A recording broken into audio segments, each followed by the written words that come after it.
Nous préparons d'autres surprises désagréables pour l'ennemi.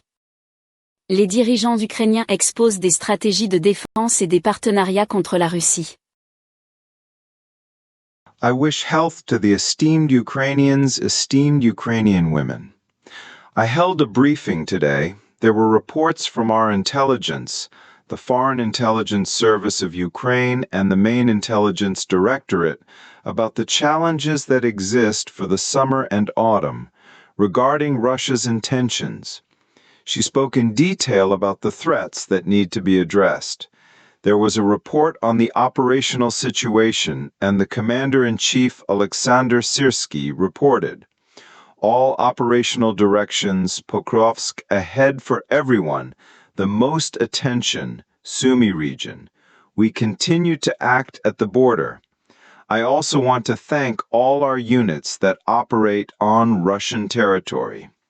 The Minister of Defense reported on the arrival of assistance from our partners. We are ensuring a reliable flow of weapons for Ukrainian soldiers.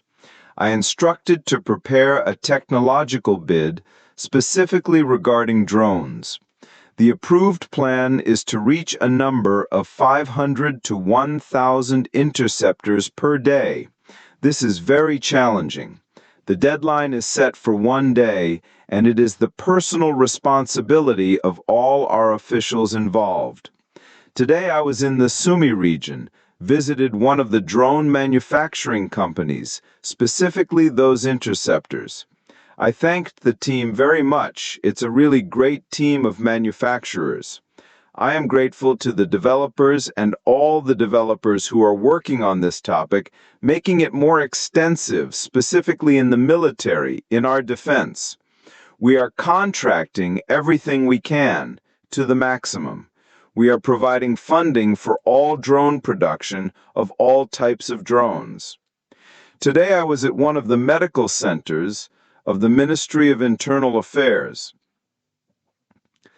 the center that deals with the rehabilitation of our military, specifically after injuries.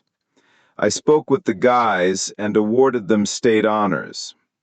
Always, very important this gratitude to our warriors, to all our people who defend the state because they defend independence. Documents are currently being prepared, all necessary submissions for the awarding of several Ukrainian soldiers with the title of Heroes of Ukraine. Decrees will be issued soon. I also held a meeting today to prepare legislative decisions that we plan to implement in the near future. And of course, our communication with all partners continues so that this summer we do not lose a single day that could put additional pressure on Russia. I am grateful to the European leaders. I want to thank the United States of America. The pressure on the aggressor is not weakening, and that is important. We are preparing more troubles for the enemy. Thank you to everyone who is helping Ukraine. Glory to Ukraine.